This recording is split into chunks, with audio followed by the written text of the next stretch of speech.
तो डीएनए के बारे में पढ़ा जाए। यस। सबसे पहला चीज ये बताओ कि जो डीएनए है इसका फुल फॉर्म तो सबको पता है, क्या होता है? डीएनए का फुल फॉर्म होता है डीऑक्सी राइबोज न्यूक्लिक एसिड। हाँ या ना? ठीक है।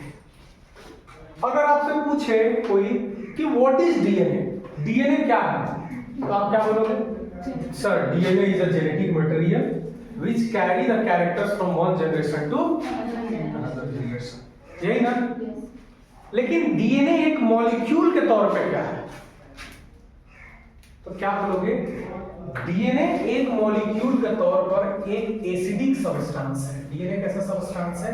Acidic substance. Acidic substance, negatively charged, negatively charged molecule या फिर सब्सटेंस है। कोई दिक्कत? डीएनए क्या है? Acidic negatively charged. अब सवाल उठता है कि डीएनए एसिडिक क्यों होता है, समझ में आया? तो डीएनए के अंदर आगे जब स्ट्रक्चर पढ़ोगे ना, तो डीएनए के अंदर क्या होता है? फॉस्फेट पाया जाता है, फास्फोरस पाया जाता है, फॉस्फेट ग्रुप पाया जाता है। इस वजह से डीएनए कैसा होता है? एसिडिक। समझ में आया कि नहीं आया? हाँ या ना? ठीक है। और डीएनए का नेचर जनरली कैसा होता है? नेगेटिवली। कोई दिक्कत है बच्चा जी? अब हमारे से अगर कोई पूछेगा कि अच्छा ठीक है डीएनए एक एसिडिक सब्सटेंस है और वो नेगेटिवली चार्ज है।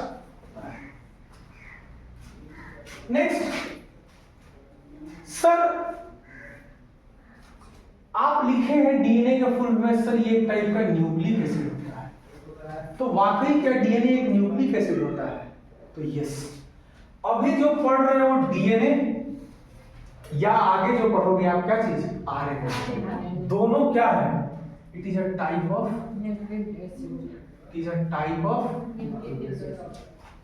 न्यूक्लिक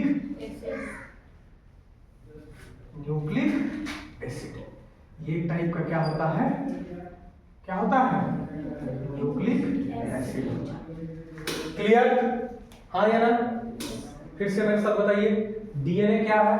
एक जेनेटिक मटेरियल है, एक तरीका का न्यूक्लिक एसिड है जिसका फुल फॉर्म होता है डीऑक्सीराइबोज न्यूक्लिक एसिड। ये नेगेटिवली चार्ज होता है। ये नेचर में एसिडिक इसलिए होता है क्योंकि इसमें फॉस्फोर ग्रुप पाया जाता है, और ये एक टाइप का न्यूक्लिक एसिड भी होता है।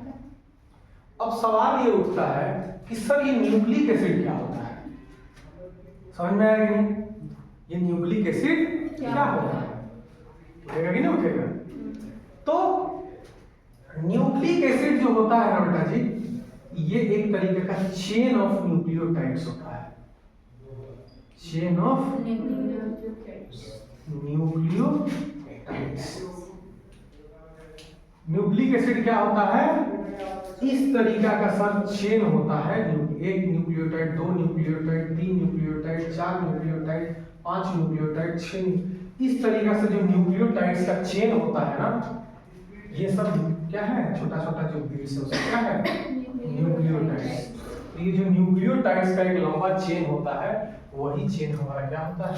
न्यूक्लिक एसिड, या फिर बोले तो डीएनए या फिर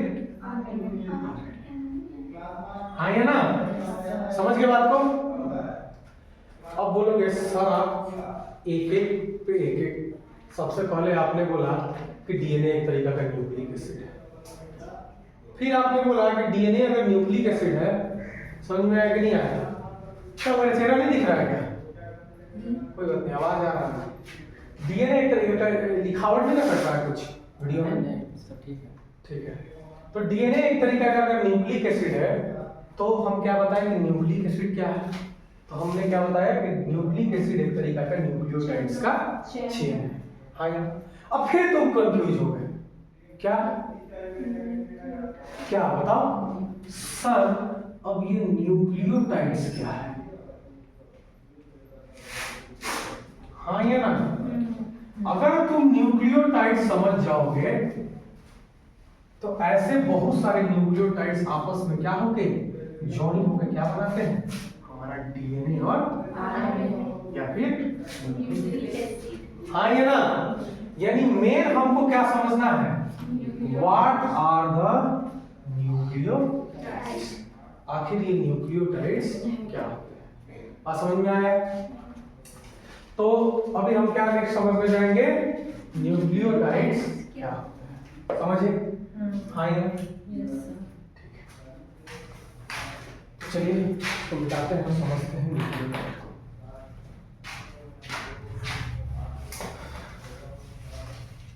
कि डीएनए भी एक तरीका का क्या है, चेन ऑफ, डीएनए भी एक तरीका का चेन ऑफ क्या है, न्यूक्लियोटाइड्स, हाँ या ना। अगर हम न्यूक्लियोटाइड समझ जाएंगे, एक न्यूक्लियोटाइड का अगर हम स्ट्रक्चर देख लेंगे तो उसी को बार बार जोड़ कर तो इसका लंबा चेन बना सकते हैं कि नहीं बना सकते, और वही जो लंबा चेन हमको मिलेगा वो एक तरीका का क्या होगा, डीएनए या आरएनए। अब ये डीएनए बनेगा कि आरएनए बनेगा, इसमें डिफरेंस कैसे पहचानेंगे सर, तो उसका भी एक तरीका,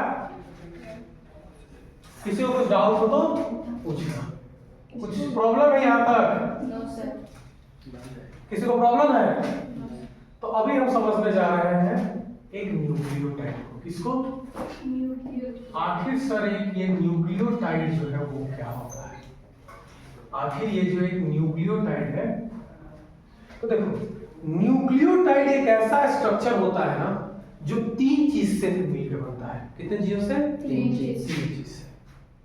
सबसे पहला जो थिंग होता है न्यूक्लियोटाइड के अंदर वो होता है फॉस्फेट, क्या होता है, फॉस्फेट, सबसे पहला चीज जो इसमें मिलता है, ठीक है। दूसरा चीज जो इस न्यूक्लियोटाइड के अंदर देखने को मिलता है वो होता है एक तरीका का सुगर, क्या चीज, सुगर, क्या चीज, सुगर। और ये जो सुगर होता है कैसा सुगर होता है, पेंटोज सुगर, कैसा सुगर होता है, पेंटोज सुगर, इसका मतलब 5 कार्बन वाला सुगर होगा, पता है ना, 3 कार्बन वाले सुगर को ट्रायोज सुगर कहते हैं, 4 कार्बन वाले सुगर को टेट्रोज सुगर, 5 कार्बन वाला जो सुगर होता है उसको पेंटोज, 6 कार्बन वाले सुगर को हेक्सोज, समझ में आया ना। अब देखो जो सुगर होता है ना इसमें भी 2 टाइप का होता है सुगर का, एक होता है राइबोज सुगर और एक होता है डीऑक्सीराइबोज सुगर, डीऑक्सीराइबोज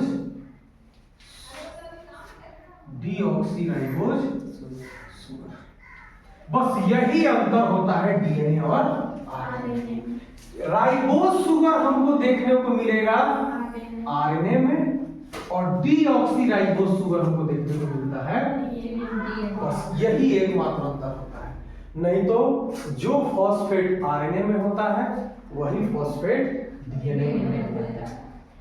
आरएनए और डीएनए में भी क्या होता है, सुगर, बस आरएनए में राइबोज सुगर होगा और डीएनए में डीऑक्सीराइबोज सुगर, कोई दिक्कत नहीं। तीसरा क्या चीज होता है सर, तीसरा होता है नाइट्रोजिनस बेस, क्या होता है, नाइट्रोजिनस बेस,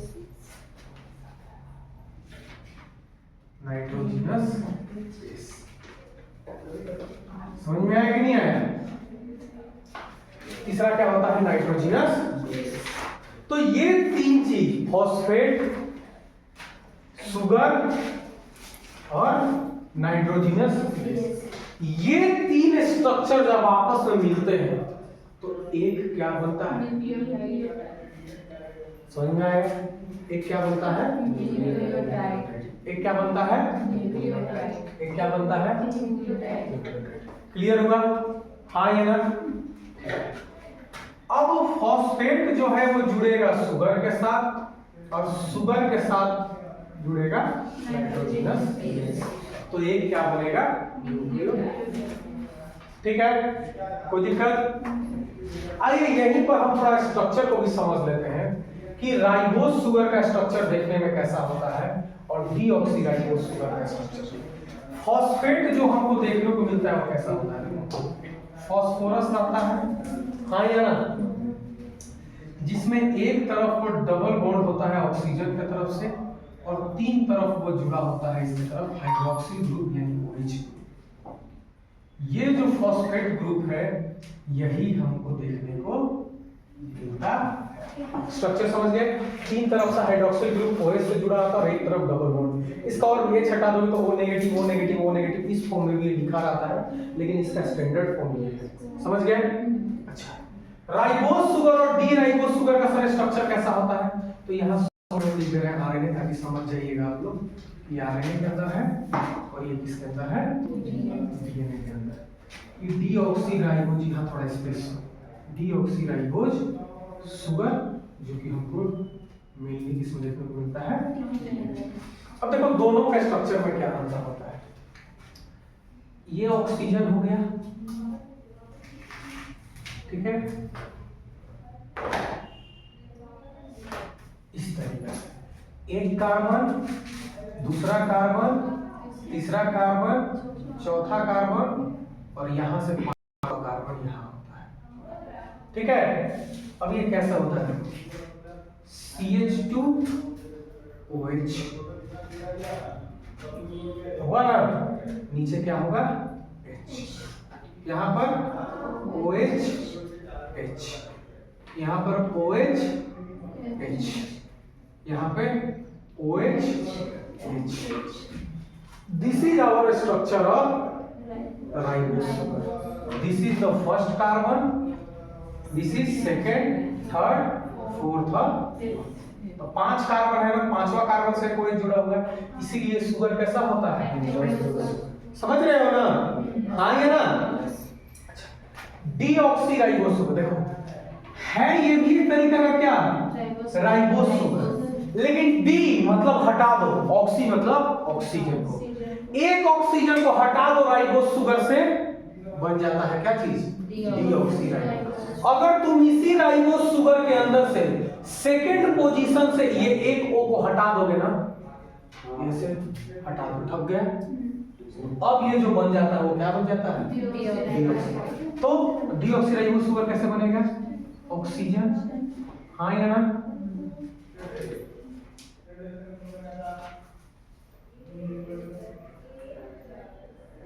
OH CH2 हुआ, H OH OH H और यहाँ पे क्या होता था?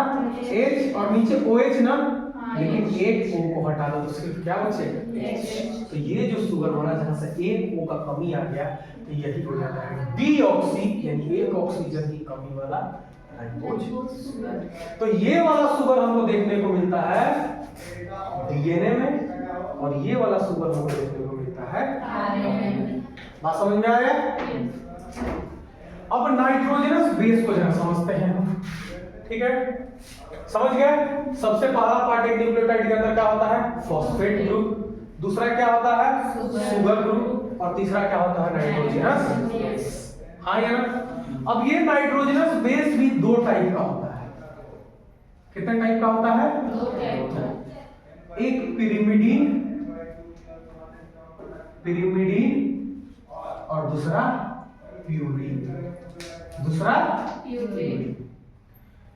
प्यूरीन और पिरिमिडीन दोनों में अंतर बहुत होता है, लेकिन हमको इनका स्ट्रक्चर और उतना इनका डिटेल नहीं जानना, बस ये जानना है कि पिरिमिडीन में जो दो बेस होते हैं वो कौन कौन से होते हैं और प्यूरीन्स में जो दो बेस होते हैं वो कौन कौन से होते हैं। तो प्यूरीन्स में जो बेस आते हैं उनका नाम होता है एडिनिन और गुआनिन, और पिरिमिडीन में जो बेस आते हैं वो होते हैं थाइमिन और साइटो, ठीक है, हाँ या ना। बस यहां भी एक अंतर होता है, जानते हो क्या वो अंतर होता है? आरएनए के अंदर बस ये साइटोसिन नहीं देखने को मिलेगा, जहां जहां साइटोसिन होगा ना आरएनए के अंदर, बस इसके जगह पर ही साइटोसिन के अंदर जगह पर एक दूसरा बेस देखने को मिलता है जिसका नाम क्या होता है? यूरासिल। क्या चीज? यूरासिल। तो आरएनए में दो बस तुमको डिफरेंस देखने को मिलेगा। सबसे पहला डिफरेंस, शुगर डीऑक्सीराइबोज नहीं, राइबोज शुगर होगा। और दूसरा, जो पिरिमिडीन में जो साइटोसिन बेस है ना, उस साइटोसिन बेस के जगह क्या देखने को मिलता है? समझ में आया? और एक न्यूक्लियोटाइड में ये चारों बेस नहीं रहता है, इन चारों में से कोई एक, या तो एडिनिन रहेगा, या तो गुआनिन रहेगा, या तो थाइमिन रहेगा, या तो समझ में आया कि नहीं आया? हाँ या ना? फॉस्फेट ये रहेगा फिक्स, डीऑक्सीराइबोज शुगर रहेगा डीएनए में, ये वाला स्ट्रक्चर फिक्स, लेकिन चारों में से कोई एक रहेगा। समझ में आया कि नहीं आया? तो उस आधार पर इसका नाम भी बनता है। अगर थाइमिन रहा तो उसका क्या नाम हो जाएगा पता है? डीऑक्सीथाइमिन। अगर साइटोसिन रहा तो डीऑक्सीसाइटोडीन। अगर एडिनिन रहा तो डीऑक्सी एडिनो। और अगर गुआनिन रहा तो डीऑक्सी गुआनिन। समझ में आया कि नहीं आया? तो इस आधार पर उसका क्या हो जाता है? न्यूक्लियोटाइड का नाम। समझ में आया कि नहीं आया? समझ में आया ये चीज? हाँ या ना? एक मिनट, चलो। तो आपको पता चल गया कि एक न्यूक्लियोटाइड कैसे बनता है? पता चला कैसे कैसे बनता है एक न्यूक्लियोटाइड? एक न्यूक्लियोटाइड हमारा बनता है एक फॉस्फेट, दूसरा उसमें क्या जुड़ता है? Deoxy ribose sugar. हाँ या ना? डीऑक्सी राइबोज शुगर और कोई एक नाइट्रोजनस बेस, मान लो जुड़ गया एडिनोसाइन। ठीक है, एडिनोसाइन। दूसरा न्यूक्लियोटाइड तो ये भी बन सकता है, phosphate deoxyribose sugar plus adenosine की जगह पे क्या हो जाएगा? गुआनिन। हाँ या ना? तीसरा कैसे बन सकता है?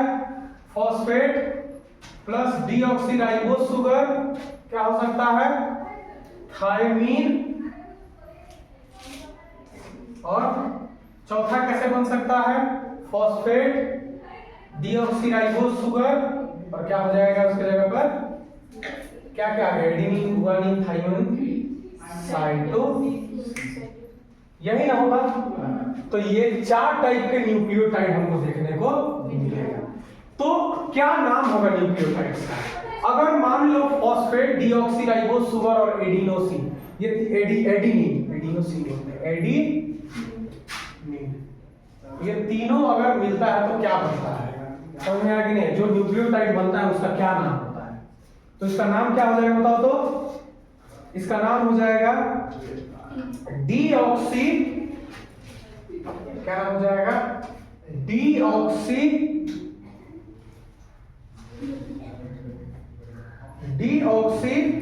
देखो बुक में दिया हुआ है एडिनोसाइन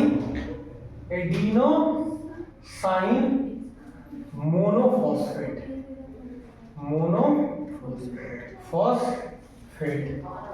उसी तरीके से इसका क्या नाम हो जाएगा बताओ तो? Deoxy guanosine monophosphate. इसका क्या हो जाएगा? Deoxy thymidine monophosphate. और इसका क्या नाम हो जाएगा? Deoxy cytidine monophosphate. दिख दे क्या सबका नाम? इसका नाम हो जाएगा डीऑक्सी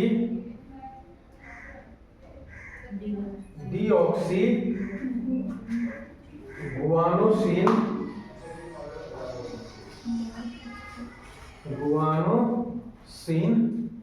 मोनोफॉस्फेट। ठीक, इसका क्या नाम हो जाएगा? डीऑक्सी थाइमिडीन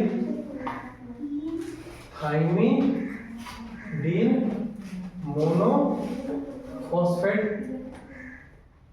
और इसका क्या नाम हो जाएगा?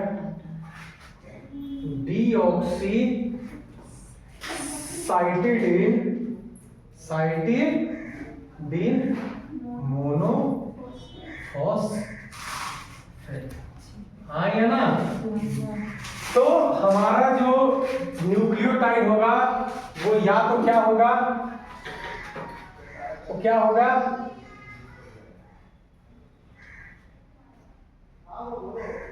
ए deoxy adenosine monophosphate, deoxy guanosine monophosphate, deoxy thymidine monophosphate और डीऑक्सी साइटिडीन मोनोफॉस्फेट। समझ में आया? हाँ या ना? तो एक न्यूक्लियोटाइड किन चीजों से मिलकर बनता है? समझ में आ गया? क्लियर हुआ? किससे किससे मिलकर बनता है? फॉस्फेट, शुगर और नाइट्रोजन बेस। फॉस्फेट सेम रहेगा सब में। डीएनए है तो कौन सा शुगर रहेगा? Deoxyribose sugar. और जो नाइट्रोजनस बेस रहेगा वो कोई एक रहेगा, या तो एडेनिन या तो थाइमिन या तो साइटोसिन। अगर एडेनिन रहा तो जो न्यूक्लियोटाइड बनेगा उसका क्या नाम होगा? Deoxy adenosine monophosphate. अगर गुआनिन हुआ तो उसका क्या नाम होगा? Deoxy guanosine monophosphate. अगर थाइमिन रहा तो, और अगर साइटोसिन रहा तो क्या होगा? क्लियर हुआ? हाँ या ना? ठीक है, चलिए नेक्स्ट। अब चलो आगे समझते हैं। देखो आपको क्या पता चला? Phosphate plus sugar plus N2 base, nitrogenous base, ये तीनों मिलकर क्या बनाता है? तीनों मिलकर क्या बनाता है? न्यूक्लियोटाइड। एक न्यूक्लियोटाइड होता है। हाँ या ना? अच्छा देखो, अगर फॉस्फेट और शुगर सिर्फ ये दोनों का कॉम्बिनेशन हो तो क्या बनता है पता है? उस केस में बनता है न्यूक्लियोसाइड। तो what is the difference between nucleoside and nucleotide? Understand? Yes.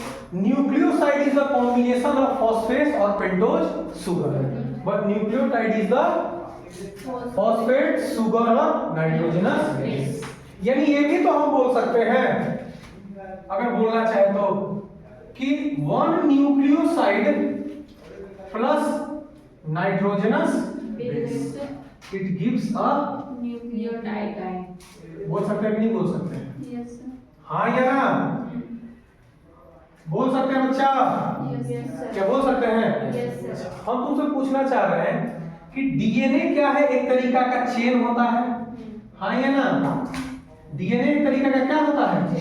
Chain, लेकिन डबल स्ट्रैंडेड चेन, मतलब दोनों तरफ से रहता है। हाँ या ना?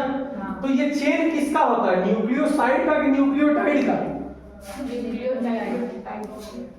थोड़ा पहले बताया, DNA is a type of nucleic acid and nucleic acids are the chain of nucleotides, not nucleoside। बस हम तुमको न्यूक्लियोसाइड का कॉन्सेप्ट समझाए कि अगर इनकेस आपके एग्जाम में आ जाता है कि what is nucleoside, then you can answer कि nucleosides are the combination of phosphate and sugar, and if all three phosphate, sugar and nitrogenous base are combined together then it will form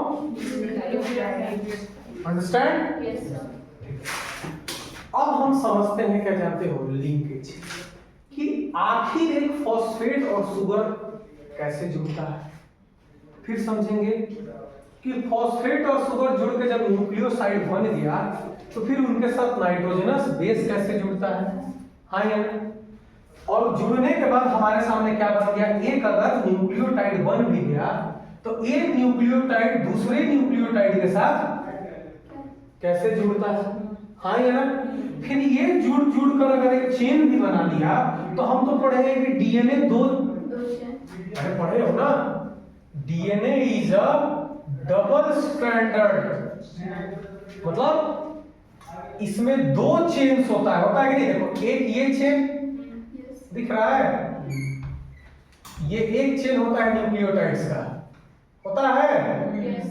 हाँ ये ना, और ये क्या होता है? दूसरा चेन। तो ये तो दो को चेन हमको बनाने आ जाएगा, लेकिन सर अलग अलग बनाने, इसी को सीधा करके यहाँ दिखा रहे हैं ना। तो ये दो चेन तो हमको समझ में आ गया, लेकिन ये दोनों चेन आपस में मिलेंगे कैसे, ज्वाइन कैसे होंगे, ये चीज को समझ में आया? क्या क्या समझना है? अभी तक तो ये समझे कि डीएनए किससे मिलकर बना होता है, तो किससे मिलकर बना होता है?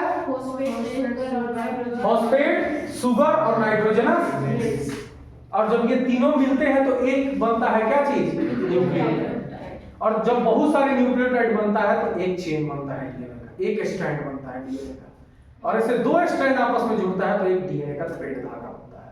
हाँ ये ना? तो अब हम समझेंगे कि आखिर एक फॉस्फेट शुगर के साथ कैसे जुड़ता है, और जब ये फॉस्फेट और शुगर जुड़ जाता है तो ये नाइट्रोजनस बेस के साथ कैसे जुड़ता है, समझना है? और जब ये जुड़कर क्या बना लिया? एक न्यूक्लियोटाइड बन गया, तो एक न्यूक्लियोटाइड दूसरे न्यूक्लियोटाइड के साथ और दूसरा तीसरे के साथ कैसे, और ये जुड़कर अगर एक चेन बन गया या दो चेन बन गया तो ये दोनों चेन आपस में कैसे कंबाइन होता है। समझ में आया कि नहीं आया? ये नहीं समझना है? समझ तो हम डीएनए का स्ट्रक्चर पूरा समझ जाएंगे कि नहीं समझ जाएंगे? तो सबसे पहले चलिए हम समझते हैं क्या चीज, फॉस्फेट और शुगर का लिंकेज। समझ में आया? हाँ या ना? तो यहां तक अगर क्लैरिटी हुआ तो मिटाए? हाँ या ना? मिटाए? ठीक है। तो चलिए हम समझते हैं कि आखिर एक फॉस्फेट जो है, ठीक है, वो कैसे शुगर के साथ कंबाइन करता है, जिससे क्या बनाता है? एक न्यूक्लियोसाइड।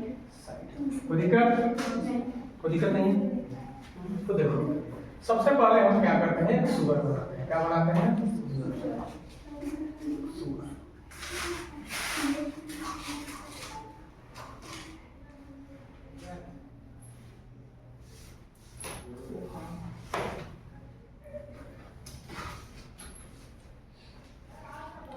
OH डीऑक्सी शुगर है तो यहाँ पर सिर्फ H होगा, यहाँ BH, यहाँ OH, यहाँ H, यहाँ H, यहाँ हो जाएगा CH2 OH। कोई दिक्कत? हाँ यार ठीक है। अब फॉस्फेट शुगर में क्या होता है कि इधर OH होता है, इधर क्या होता है? OH, इधर भी होता है OH, और इधर डबल बॉन्ड होता है। अब क्या होता है कि जो डीऑक्सीराइबोज शुगर का 5वां कार्बन से OH है और इसका H, ये दोनों मिलता है, दोनों मिला, और दोनों के मिलने से यहां से क्या बाहर निकल जाता है? H2। क्या बाहर निकल जाता है? H2। तो ये स्ट्रक्चर कैसा दिखेगा कुछ जरा सोचो।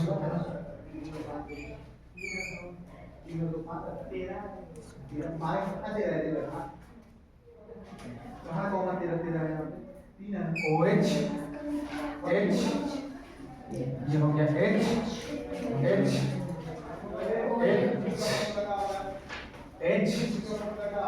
H H CH2, यहाँ O हुआ ना, और यहाँ फॉस्फोरस के साथ भी ये O जुड़ जाएगा। हाँ या ना?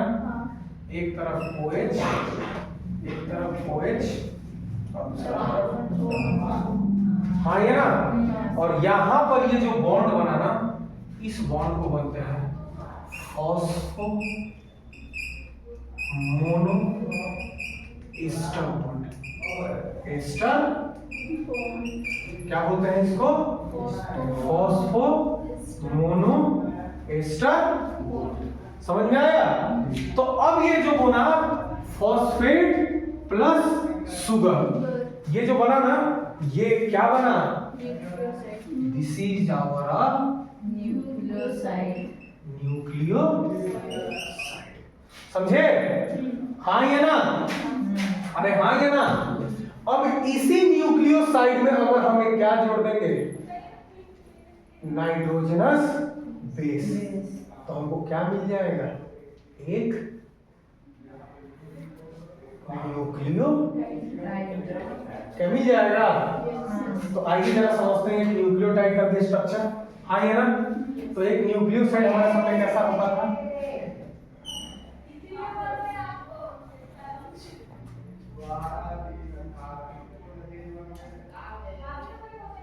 H H H H क्या करता था? CH2 O phosphorus OH OH double bond O, यही था। इसको phosphorus.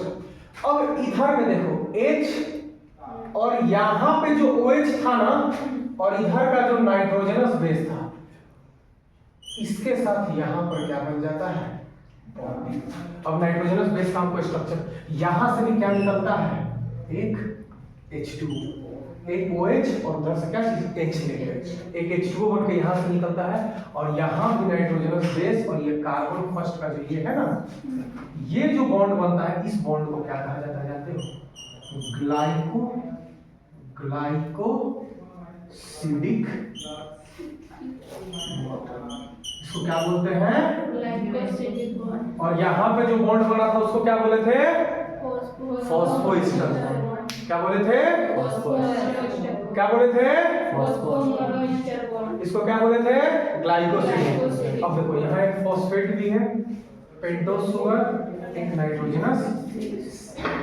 This is our complete one nucleotide. Is this clear to you? Yes sir. हाँ है ना? कैसे एक फॉस्फेट एक शुगर के साथ जुड़कर न्यूक्लियोसाइड बनाता है। हाँ है ना? ये जो जुड़ा, यहां पे जो बॉन्ड बना वो बॉन्ड होता है फॉस्फोएस्टर, और इस तरीका से जो यहां पर बॉन्ड बना वो बॉन्ड है ग्लाइकोसिडिक। कहीं कहीं इसको एन ग्लाइकोसिडिक बॉन्ड भी कहा जाता है, क्योंकि नाइट्रोजनस बेस के साथ नाइट्रोजन के साथ जुड़ता है, इसलिए एन ग्लाइको। और ये कंप्लीट स्ट्रक्चर क्या बना? यानी जो चेन था न्यूक्लियोटाइड्स का था ना, उसमें हमको समझ में आ गया कि ये एक कहां से आ रहा है, ऐसे बन रहा है। समझे कि नहीं समझे? अब समझना है ये एक जो है अगले स्टाइल के साथ कैसे जुड़ेगा, और जब ये कैसे जुड़ेगा समझ जाएंगे तो फिर हमको देखना होगा कि दूसरा चीज उसके साथ कैसे। समझ में आया कि नहीं आया? हाँ या ना? तो अगला हम लोग समझते हैं। ठीक, जैसे मान लो कि हमारा था क्या चीज? फॉस्फेट। इधर लिंकेज बना, ठीक है, CH2, ठीक है ना, H,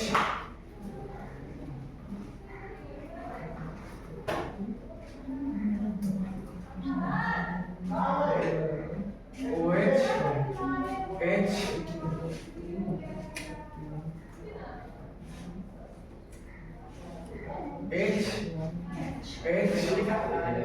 यहां पर मान लो जुड़ गया एडीनी, कोई नाइट्रोजन, ठीक है।